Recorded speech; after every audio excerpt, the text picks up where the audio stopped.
En esta mañana vamos a continuar con el tema que hemos empezado y estamos mirando ya a la iglesia como la familia de Dios. Hoy voy a empezar esta serie de la iglesia y en esta mañana vamos a tratar de ver 5 metáforas que nos enseña el Nuevo Testamento en cuanto a la iglesia.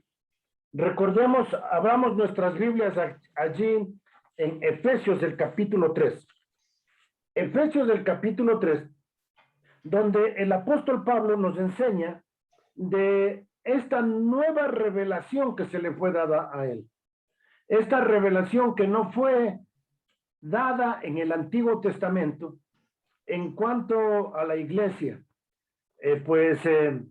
Tanto los discípulos como los judíos, ellos no tenían el entendimiento, ¿verdad?, de qué mismo iba a ser el Señor Jesús. ¿Cómo es que se iba a cumplir el pacto hecho a Abraham? De hacer que todas las familias de la tierra sean bendecidas. ¿Cómo es que se iba a cumplir todo lo que nos habla el libro de los Salmos y las profecías en cuanto a alcanzar a todas las naciones? ¿Cómo iba a ser posible de que Dios pueda alcanzar a todas las naciones si solo tenían una nación que era el pueblo elegido de Dios? Y estas preguntas, cuando Jesucristo vino, Él dijo, yo tengo ovejas de otro redil. Y que Él estaba dispuesto a dejar las 99 por ir a buscar esta oveja que estaba perdida. Y obviamente las naciones estaban perdidas. Entonces, cuando Jesucristo les da la gran comisión a los discípulos después de su muerte y de su resurrección, les dice, id y predicad el evangelio a toda criatura, id y hacer discípulos a todas las naciones. Y en Hechos 1:8 dice, y me seréis testigos en Jerusalén, en Judea, en Samaria y hasta lo último de la tierra. Pero sin embargo, cuando ellos empiezan su obra a compartir el evangelio en Jerusalén, en toda Judea, en Samaria, se demoraron como 10 años en compartir el evangelio con los gentiles y 20 años en establecer la primera iglesia gentil.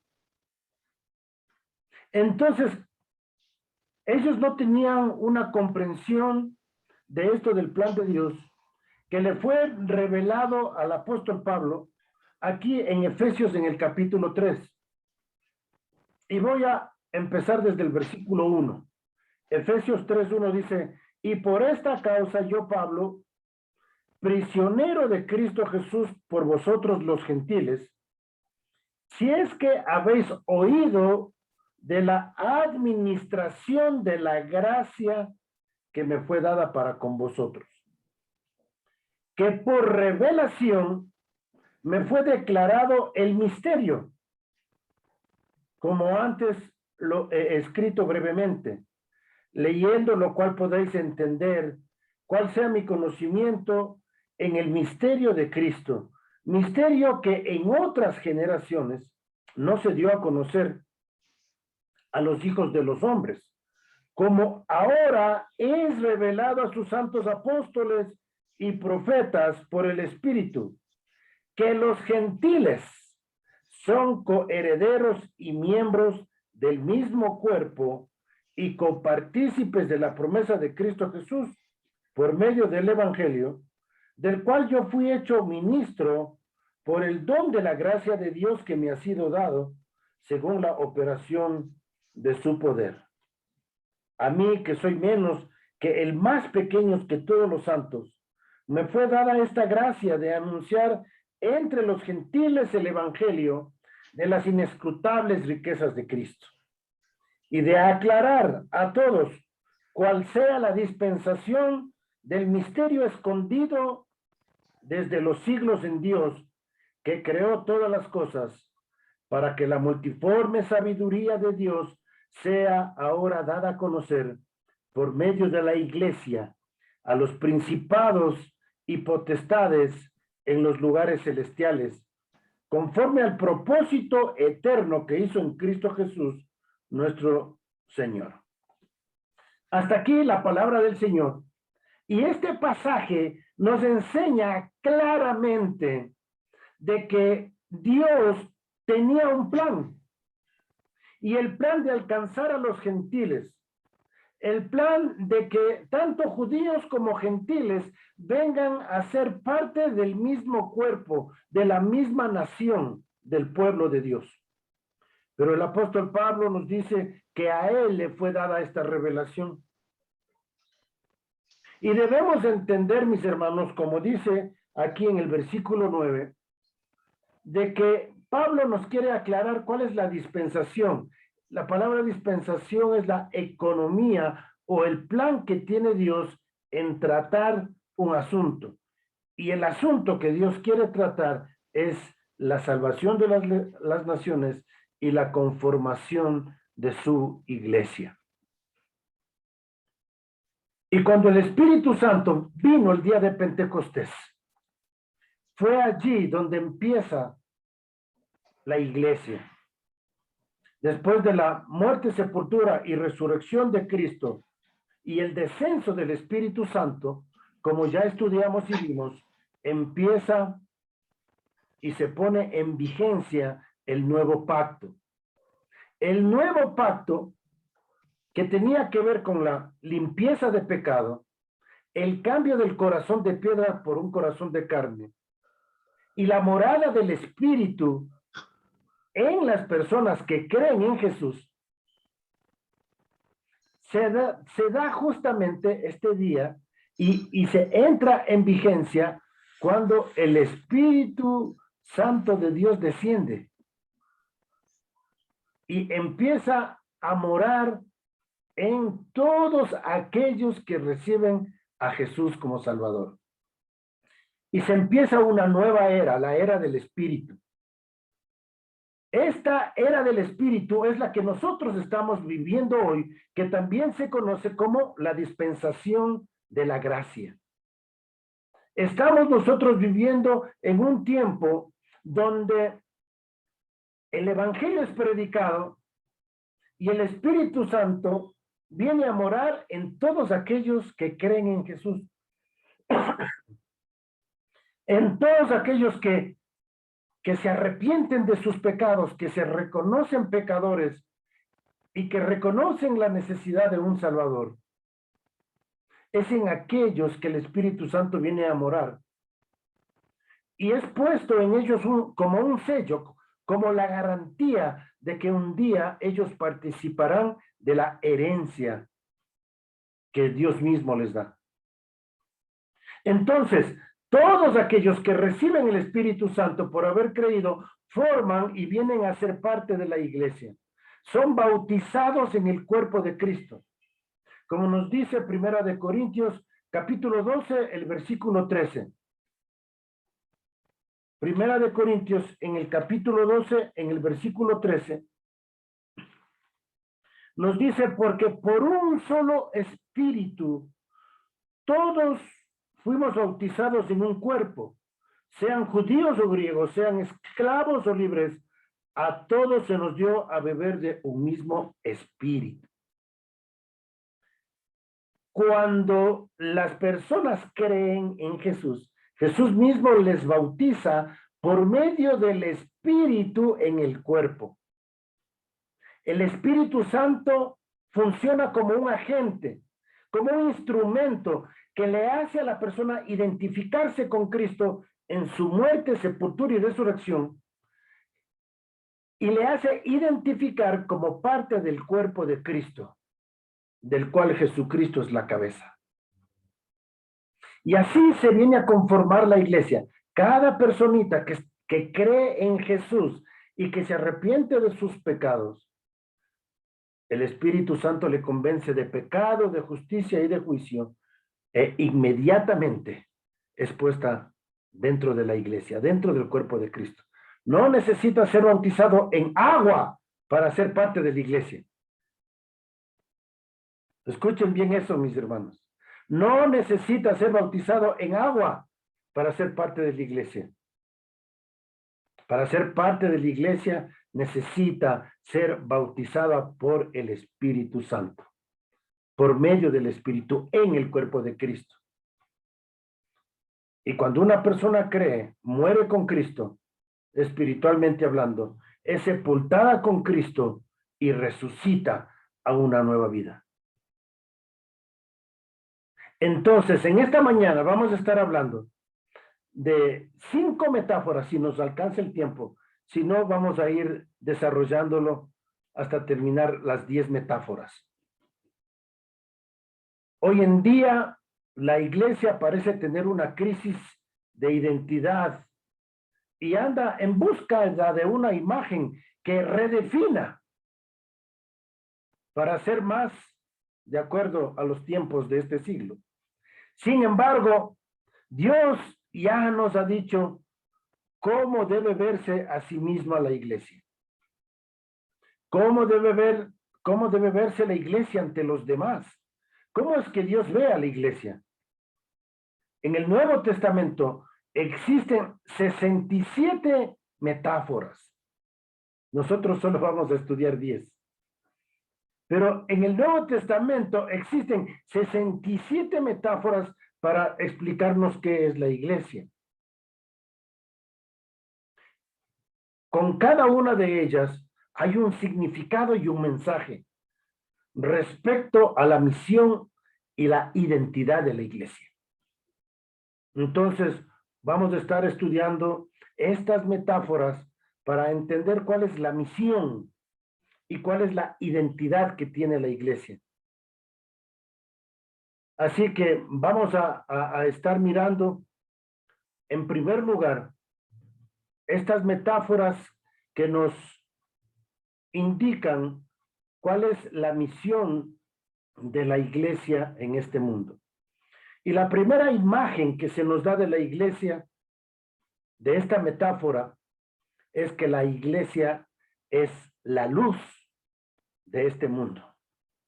Y vamos a abrir nuestras Biblias en Mateo capítulo 5, versículos 14 al 16. Mateo capítulo 5, del 14 al 16. Dice así la palabra del Señor. Vosotros sois la luz del mundo. Una ciudad asentada sobre un monte no se puede esconder. Ni se enciende una luz y se pone debajo del almud, sino sobre el candelero, y alumbra a todos los que están en casa. Así alumbre vuestra luz delante de los hombres, para que vean vuestras obras y glorifiquen a vuestro Padre que está en los cielos. Esta primera imagen, esta primera metáfora de la iglesia es que es la luz del mundo. En Juan capítulo 1, versículos 4 y 5, nos enseña de que Jesús es la luz del mundo. Y esa es la luz que alumbra a todos los hombres. Jesucristo es la luz del mundo. Y una vez que nos ilumina, nosotros nos convertimos en portadores de esa luz, que ahora nosotros la podemos reflejar a este mundo. Todas las personas que reciben a Jesús como Salvador pasan a ser luminares en este mundo, pasan a ser luz en este mundo. Así que los creyentes ahora son luz. Es decir, que a través de la vida, de las obras, del hacer de los cristianos, la gente va a poder conocer a Dios. Dios quiere que seamos luminares en este mundo. Dios nos ha puesto a cada uno de nosotros, mis hermanos, como luz en nuestros oicos, en nuestras familias. Ellos nos van a ver a nosotros. Y por las obras que nosotros hagamos, por el comportamiento que nosotros tengamos, por las palabras que nosotros digamos, la gente conocerá quién es Jesús. En Efesios capítulo 5, pueden abrir sus Biblias allí. Efesios en el capítulo 5, voy a leer de los versículos 1 al 8, para que miremos cómo el apóstol Pablo nos dice cuál debe ser el comportamiento de los hijos de luz. Dice, sed pues imitadores de Dios. Estoy leyendo Efesios capítulo 5 del versículo 1 hasta el 8. Sed pues imitadores de Dios como hijos amados, y andad en amor como también Cristo nos amó, y se entregó a sí mismo por nosotros, ofrenda y sacrificio a Dios en olor fragante. Pero fornicación y toda inmundicia o avaricia, ni aun se nombre entre vosotros como conviene a santos, ni palabras deshonestas, ni necedades, ni truanerías, que no convienen, sino antes bien acciones de gracias. Porque sabéis esto, que ningún fornicario o inmundo o avaro, que es idólatra, tiene herencia en el reino de Cristo y de Dios. Nadie os engañe con palabras vanas, porque por estas cosas viene la ira de Dios sobre los hijos de desobediencia.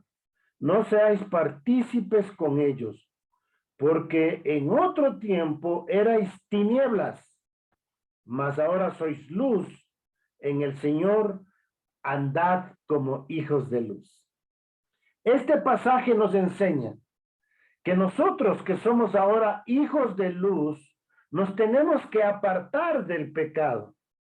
La manera en que nosotros vamos a alumbrar al mundo es apartándonos del pecado.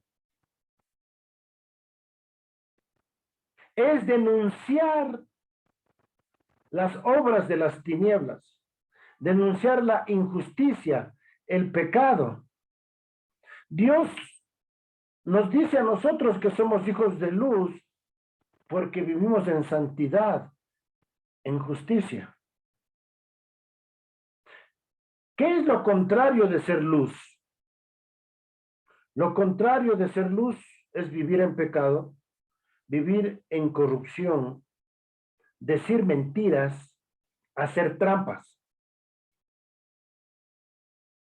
Cuando nosotros nos involucramos en una vida de corrupción, en una vida de mentira, en una vida de trampas, o como dicen en México, de tranzas, hacemos tranzas, dicen los mexicanos, entonces estamos andando en tinieblas. Jesús nos anima en estos versículos que nosotros leímos en Mateo capítulo 5, a que no ocultemos la luz, sino que dejemos que alumbre para que la gente vea nuestras buenas obras y glorifiquen a Dios el Padre. Últimamente he estado compartiendo con algunas personas que no son creyentes y me he hecho amigo de estas personas y bueno, les he empezado a compartir, ¿no? De qué dice la Biblia, quién es Cristo. Y me dicen, pero estoy confundido, porque hay personas que dicen que son cristianos y aún pastores, y me cuentan de los pecados que andan en esa gente. Y me preguntan y me dicen, ¿cómo puede ser que es un cristiano y está haciendo estas cosas? Me preguntan a mí. Y yo tengo que agachar la cara de la vergüenza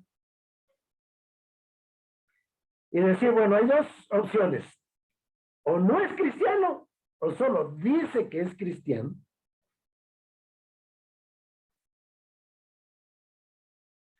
O es un cristiano que anda en tinieblas, que no se ha apartado del pecado.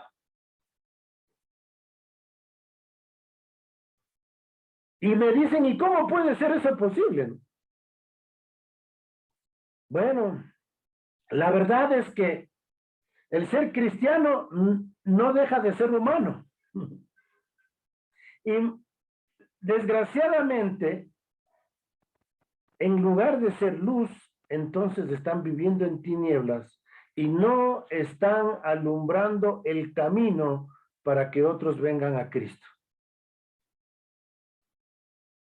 Si los mismos líderes están involucrados en cosas vergonzosas, en cosas corruptas, entonces, ¿qué nos espera? No existe un evangelismo contundente. Todos aquellos que hemos creído en Cristo Jesús, pasamos a ser luz y nuestras obras son de amor y de santidad. En Primera de Juan capítulo 1, en el versículo 6, vamos a leer Primera de Juan capítulo 1, el versículo 6. Dice,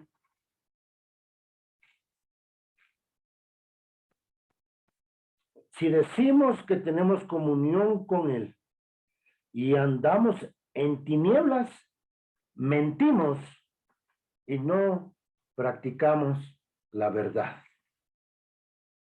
¿Cómo se les llama a los que dicen que andan en la luz pero están haciendo tinieblas?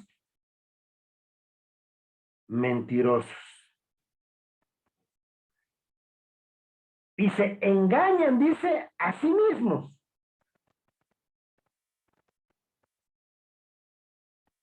No podemos decir que somos cristianos si nuestra vida es pecaminosa, mis hermanos. No podemos decir eso. Porque la gente se confunde y dice, ¿y cómo? ¿Y cómo?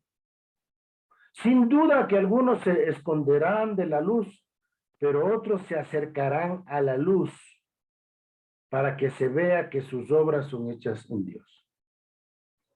Y eso es lo que nos pasa a nosotros, ¿no? Eso es lo que nos pasa a nosotros. Cuando nosotros compartimos la palabra, cuando nosotros damos un buen testimonio y estamos compartiendo la palabra, hay dos opciones, ¿no? O la gente se aparta de nosotros, y últimamente eso me ha tocado experimentar en mi vida, a personas que yo les he estado compartiendo la palabra, por decirlo así, día y noche, a la final se desaparecieron. Y ya no quieren tener contacto conmigo, porque ellos ya saben cómo yo pienso, lo que yo digo,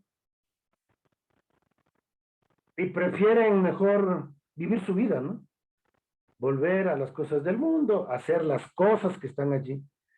Y es una pena, ¿no? Cuando tú has invertido tiempo, has compartido la palabra con ellos, has pasado tiempos hermosos de oración, has orado por sus problemas, sus necesidades, y han tenido un tiempo de andar con el Señor, pero después escogen el camino de las tinieblas. Y qué duro que es eso. Es duro, pero es una realidad. Así que nosotros somos hijos de luz, mis hermanos. La iglesia es la luz de este mundo. Imagínense si todos los cristianos andaran en pecado, si todos los cristianos no se diferenciarían de los no cristianos, no habría luz en este mundo. ¿Qué es lo que hace Dios cuando el cristiano insiste en vivir en tinieblas? En Apocalipsis nos dicen que Él quita el candelero para que ya no alumbre más y le da a otro. El apóstol Pablo nos dice en 1 Corintios 9:27, no siendo que yo, habiendo sido heraldo para otros, yo mismo venga a ser eliminado. El Señor muchas veces nos tiene que poner a un lado A eso significa eliminado, ¿no? Había un hermano que decía, Señor, ilumínale o elimínale.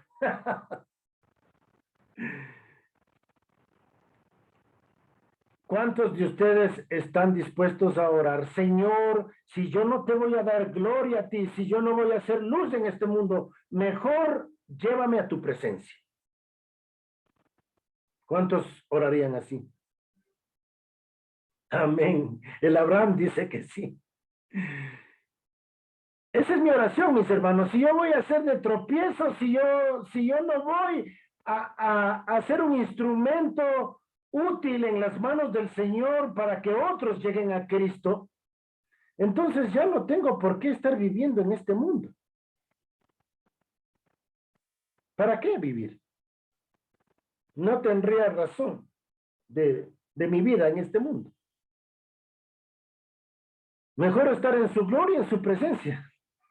En esa luz gloriosa y maravillosa, imagínense, donde ya no hay pecado, donde ya no hay dolor, tristeza ni llanto, mejor me voy allá.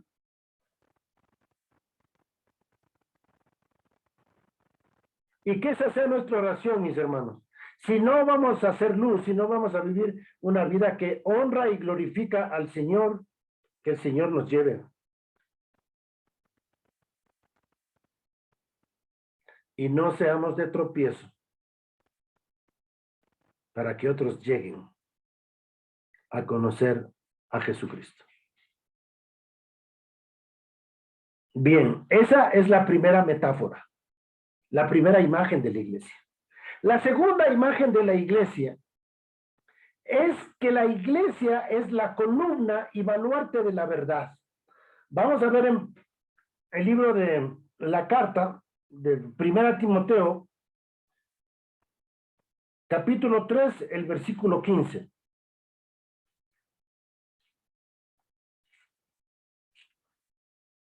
Dice así la palabra del Señor, 1 Timoteo 3:15. Para que si tardo sepas cómo debes conducirte en la casa de Dios, que es la iglesia del Dios viviente, columna y baluarte de la verdad.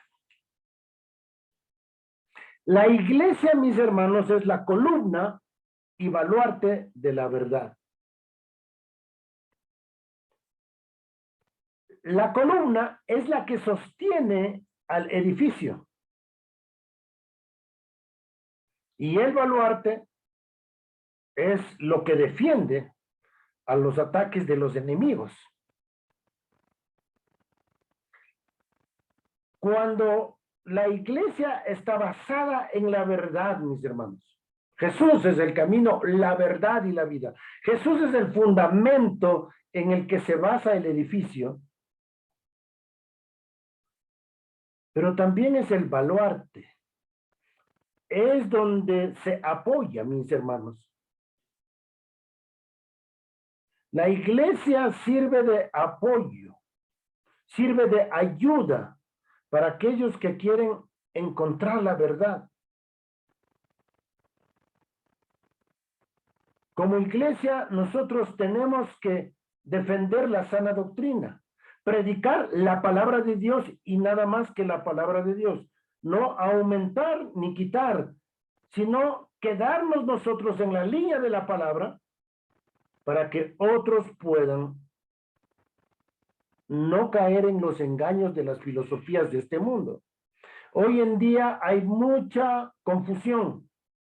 Hoy en día hay muchas iglesias, entre comillas, que no están predicando la palabra de Dios, que están predicando filosofías humanas como la prosperidad, ¿verdad?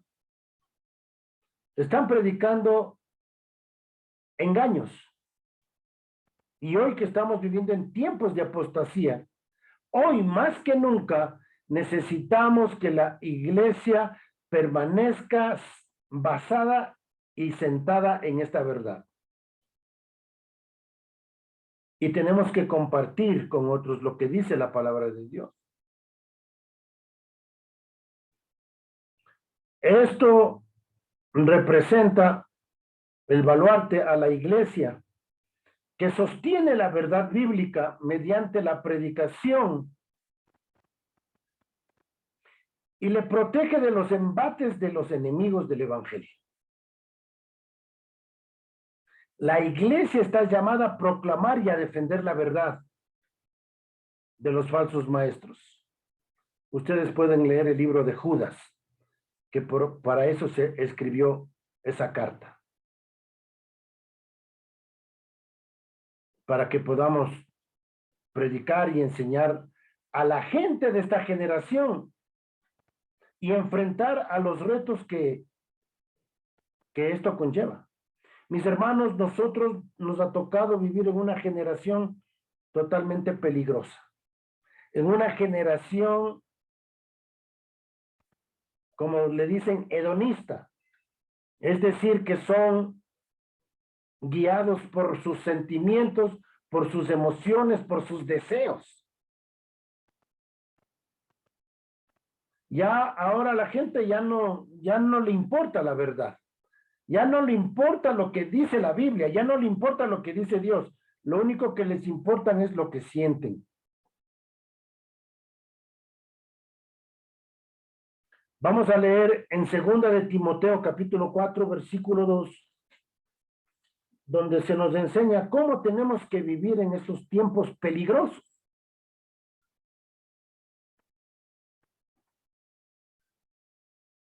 Dice el versículo 2, que prediques la palabra, que instes a tiempo y fuera de tiempo, redarguye, reprende, exhorta con toda paciencia y doctrina, porque vendrá tiempo, dice el versículo 3, cuando no sufrirán la sana doctrina.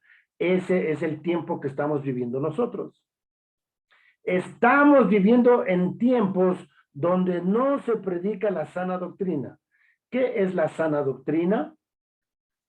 La sana doctrina es la verdad que se predica y que te lleva a una sana conducta. Hay algunos que dicen que predican la sana doctrina, pero no tienen una sana conducta. Están viviendo en otro rollo, como dicen en México. Están viviendo apartados de la verdad, siguiendo sus propios deseos, sus propias filosofías, su propio criterio, ¿no? Es que yo pienso esto, y las iglesias se dividen, las iglesias se apartan de la verdad, y cada quien quiere establecer su reino en base a su verdad, y no en base a la verdad de la palabra de Dios.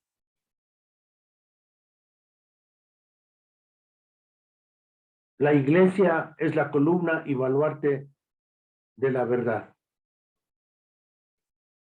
Primera de Timoteo, capítulo 2, versículo 15, dice, a ver, ¿es primera o segunda? Segunda de Timoteo, perdón. Segunda de Timoteo 2:15 dice, procura con diligencia presentarte a Dios aprobado, como obrero que no tiene de qué avergonzarse, que usa bien la palabra de verdad. Mis hermanos, esta ha sido la característica del movimiento MOPI, del movimiento de plantación de iglesias. Este es el enfoque que nosotros tenemos en cada iglesia en casa, en cada casa de paz, en cada grupo de discipulado. Nuestro lema es predicar la palabra de Dios y nada más. No decir más allá de lo que está escrito. Ese es el distintivo del MOPI. Y ese va a ser el distintivo de la escuela de MOPI. Vamos a enseñar la palabra de Dios. No vamos a enseñar ni estrategias humanas, no vamos a enseñar pensamientos humanos, doctrinas humanas, vamos a enseñar la palabra de Dios. Siempre ha sido y será nuestro fundamento. Es a través de la palabra de Dios que nosotros vamos a poder experimentar la presencia de Dios, el poder de Dios, la autoridad de Dios. Estas tres cosas siempre se manifiestan a través de su palabra. Es sobre la palabra de Dios que tenemos que edificar. El fundamento ya está puesto, mis hermanos, el cual es Cristo, el cual es la palabra. Es sobre esta palabra que nosotros tenemos que edificar con la misma palabra. Cuando estemos el día enfrente del tribunal de Cristo, cada uno de nosotros será evaluado. Y la manera de evaluar es si lo hemos hecho conforme o no a la palabra de Dios. Si hemos vivido la palabra, si hemos puesto en práctica la palabra. Por más buenos consejos que nosotros podamos dar, no son suficientes. Es la palabra de Dios, la cual va a transformar la vida, la cual va a dirigir las vidas, la cual nos va a llevar a cumplir los propósitos de Dios. Así que, mis hermanos, hemos visto estas dos primeras metáforas que nos indican cuál es la imagen en cuanto a la misión que tiene la iglesia en este mundo. Hemos visto que somos luz y en segundo que somos la columna y baluarte de la verdad.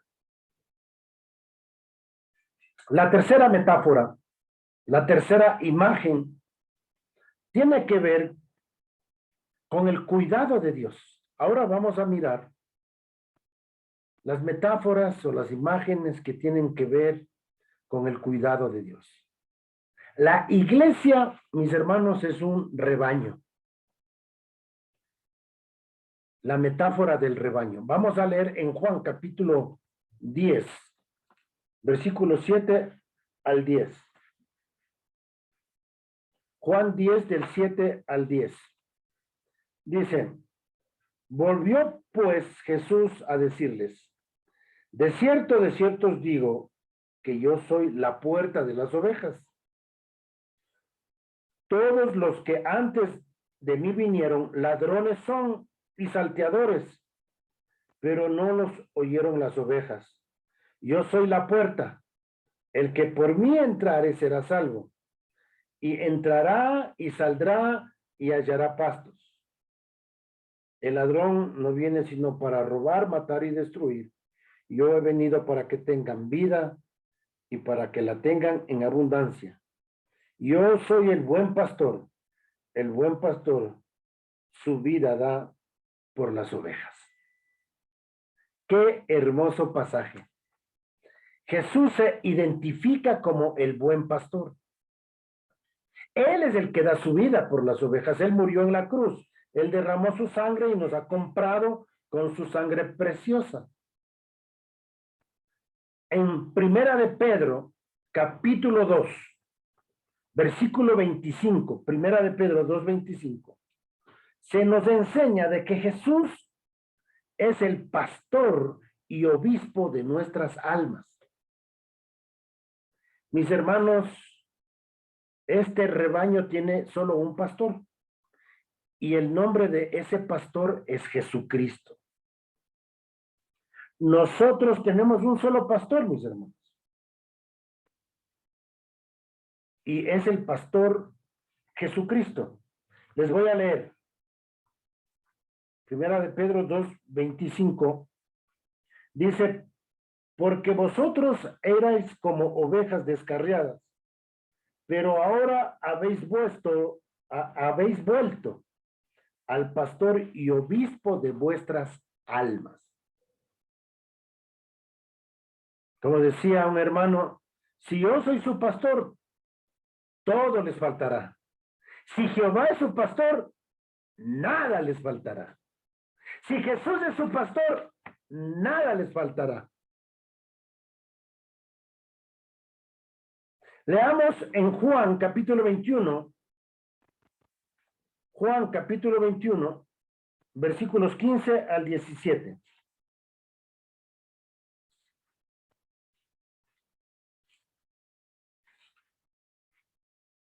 Dice, cuando hubieron comido, Jesús dijo a Simón Pedro, Simón, hijo de Jonás, ¿me amas más que estos? Le respondió, sí, Señor, tú sabes que te amo. Él le dijo, apacienta mis corderos. Volvió a decir la segunda vez, Simón, hijo de Jonás, ¿me amas? Pedro le respondió, sí, Señor, tú sabes que te amo. Le dijo, pastorea mis ovejas. Le dijo la tercera vez, Simón, hijo de Jonás, ¿me amas? Pedro se entristeció de que le dijera la tercera vez, ¿me amas? Y le respondió, Señor, tú lo sabes todo, tú sabes que te amo. Jesús le dijo, apacienta mis ovejas. De cierto te digo, cuando eras más joven te ceñías e ibas donde querías, mas cuando ya seas viejo, extenderás tus manos y te ceñirá otro y te llevará a donde no quieres ir. Esto dijo, dando a entender con qué muerte había de glorificar a Dios. Y dicho esto, añadió, sígueme. El Señor Jesús le está enseñando a Pedro de que Jesús es el pastor. Y Él quiere que nosotros apacentemos la grey de Dios. Que les llevemos a las personas para que conozcan a Jesús, para que sigan a Jesús, para que escuchen las enseñanzas del Jesús. Las ovejas y los corderos les pertenecen al Señor Jesús. Jesús le dice, apacienta mis corderos. Y es interesante aquí, porque aquí vemos el crecimiento espiritual de las ovejas, ¿no? Primero dice en el versículo 15, apacienta mis corderos. En el versículo 16, pastorea mis ovejas. Y después dice, apacienta mis ovejas en el 17. Y Pedro tuvo que entender de que las personas que llegan a Cristo necesitan crecer espiritualmente. Los corderitos son las ovejitas chiquititas, las recién nacidas, que hay que darles la leche espiritual.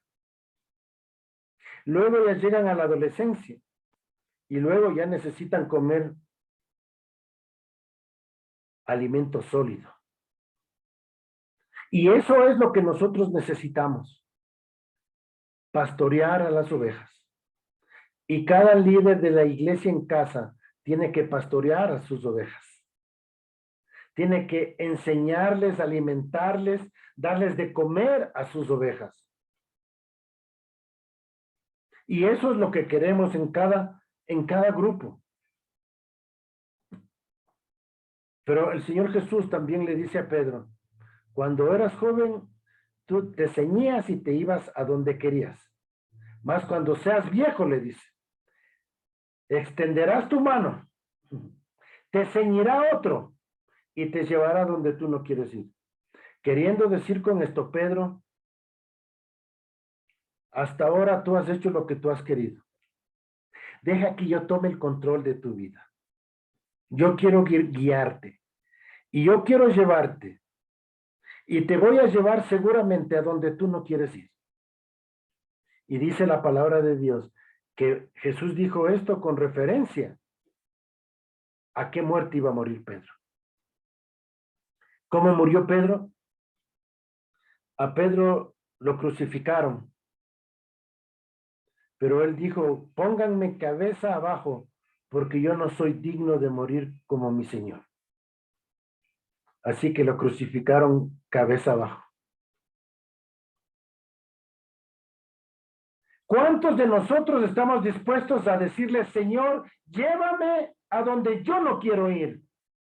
Llévame a cumplir tu voluntad, tus propósitos, tus designios para mi vida. Tenemos que preguntarnos nosotros, ¿qué estamos buscando? ¿Estamos buscando reconocimiento, popularidad? o estamos buscando el hacer la voluntad de Dios? Posteriormente, cuando Pedro escribió su primera carta, en Primera de Pedro, capítulo 5, les voy a leer para terminar, Primera de Pedro, capítulo 5, del 1 al 4.